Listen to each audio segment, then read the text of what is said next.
But now we have moved a step further because finally we have some documents that have been written. They have been sent to us, and they were sent to us this morning through the office of the registrar of political parties. And it is now easier to know what it is that some of the used to be our members are up to.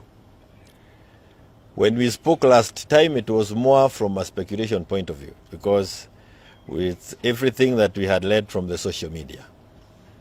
And I did mention last week, and I want to repeat here, that the desire to clubber Jubilee Party is not anything new. It was started last year in the month of June, and when even another outfit party was formed in the name of Jubilee Asiri. And this has continued. And this is a scheme that remains active and alive within UDA and now within the Kwisha regime that we have. And it doesn't surprise us. When we did the elections in 2022, after the heavy stealing of votes from Mount Kenya region, and I want to repeat here because I've said it again, the number of votes that we gave our Azimio presidential candidate, Raila Odinga, were 2.6 million votes, which helped him garner 8.1 million votes against Ruto's 5.9 million votes. The steal is still haunting Kwisha government. They are out everywhere looking for public legitimacy because they did not get it from the ballot. That's why they have so many player meetings, because they are looking for legitimacy from out there. What they could not get from the ballot is what they are now trying to legitimize through those meetings. And now, to the extent of trying to crabble other parties. And in the process of doing that, you can actually see how untidy they are. Because they say that in their purported NEC meeting, they have actually now said that they issued a notice. They have backdated letters and given them to the registrar of political parties. Notices where they are saying that people attended. In fact, we will be clarifying to the registrar that we were not even aware of those meetings. There is a procedure which is clearly spelled out in our constitution, which requires you to give a 7 days notice minimum when you are calling a NEC meeting. And again, only 2 people can call NEC within Jubilee, the party leader and the secretary general.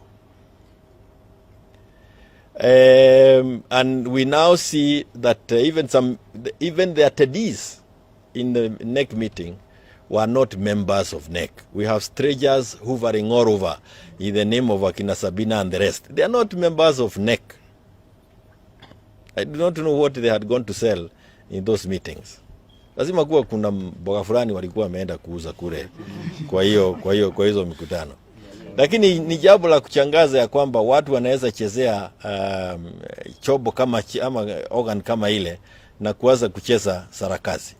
And I don't need to remind you people that when we were watching these people speak from Nakuru, the person who was relaying all these things and telling us of who has become the SG and the rest was Kanini.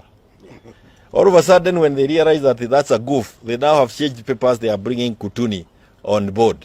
They have even Ngweni, who had gone to Karen and even declared that he has left Jubilee, and he is now a member of our NEC meeting. So you can actually see the confusion that is in that team, and it's because they are not being guided by anything in principle. It's really hunger. Iko na jaa mingi kwa tumbo yao, lakini na hawakupatiwa zile viti kwenda kufikiria mambo yao peke yao, ilikuwa wafikiria wa Kenya. And you actually hear them more representing Ruto more than representing the people. They actually come to us to represent Ruto, as opposed to them going to parliament and other places to represent the people who elected them. Quite ironical. But there are a couple of things that Kenyans need to know. And when we become this untidy, the country becomes untidy. And it does not matter where you are. If we have given you a position in Jubilee as a nominated member to advance the interests, the ideologies, the beliefs of Jubilee Party, and by extent, Azimio, and then you have gone and pledged that you are going to associate yourself with Kenya Kwisha, how on earth would you then continue being a whip of Azimio? Decency, wacha hata mambo ingine. Decency requires you to say, I am mature enough, I have a character, I cannot remain being a whip for Azimio or Jubilee. I now move to my newfound friends. I mean, those are some of the glaring things. And you wonder why people would want to pretend otherwise. But let me say this. We will be able to take up, now we have the documents, we will take them up in the procedural as is provided for. I want to invite you to read the letter clearly. I see some of you in the media have also missed the point. Yes, the registrar acknowledges he has received the document. We will be able to demonstrate to her that those documents are not properly before her. The convening of the meeting was not properly done and all those other things. But you also read in the same letter that she actually cautions those people who took the documents there that can you also exhaust the party mechanism. Yes. So she has received, like you'll be given and you receive, but you have also pointed out clearly you are not within the provisions of your own constitution. So we will be able to perhaps show them how we need to go through some of those things. Na ni vizuri tuseme, na tuseme hii kwa lugha hii ambayo watu wanaelewa. Wewe weka kitu kwa fikira yako. Ati unasema unatoa Jubilee kwa Azimio, unapeleka kwa Kenya Kwanza ama Kenya whatever it is that they call themselves, they are living up to the meaning and standards and the requirements that they are. Uambie Uhuru aanze kuwa chini ya Ruto. Kwa coalition ya Ruto. Wewe kichwa yako imeenda wapi? Hiyo kichwa iko wapi? Yaani ati unaona Uhuru amekaa kwa PG meeting na chama yake ya Jubilee pale na Ruto ndio anasema pale, alafu mwisho amwambie kama Kuria hata hii zima kama vile ulizima chama cha kazi. I mean, you must be out of your mind. Even when you are trying to become, you need a little bit of more imagination if you have a scheme to push on.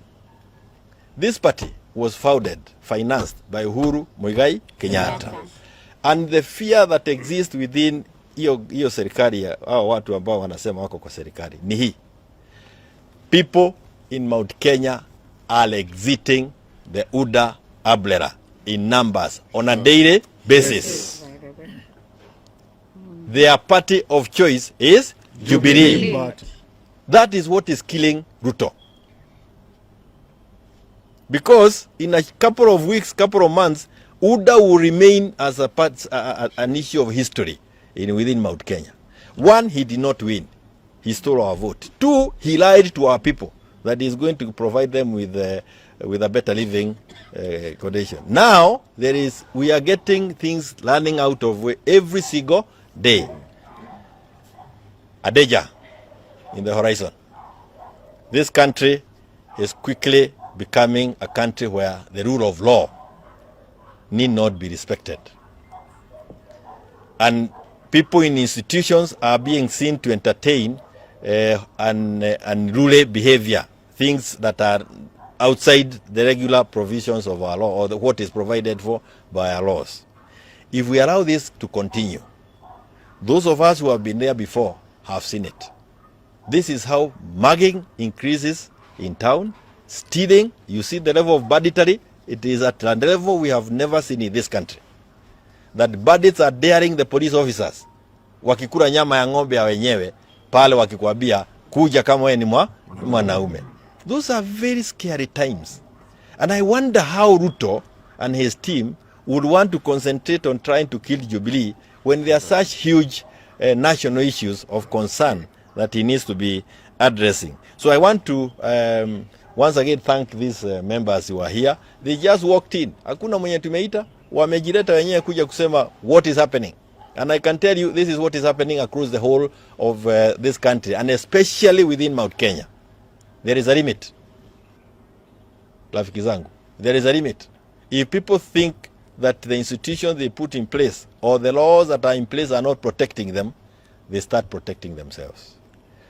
Don't dare think that you can put Uhuru and Ruto. No. I can tell you, the members of Jubilee across this nation will rise up and they will say no to it. And they will not even need a court order to say no to those things. I am telling you again, there is a limit. Na ni vizuri tuchunge, tusije tukaharibu Kenya tukienda mbele. Finally, one of the targeted units with this movement is Nairobi County.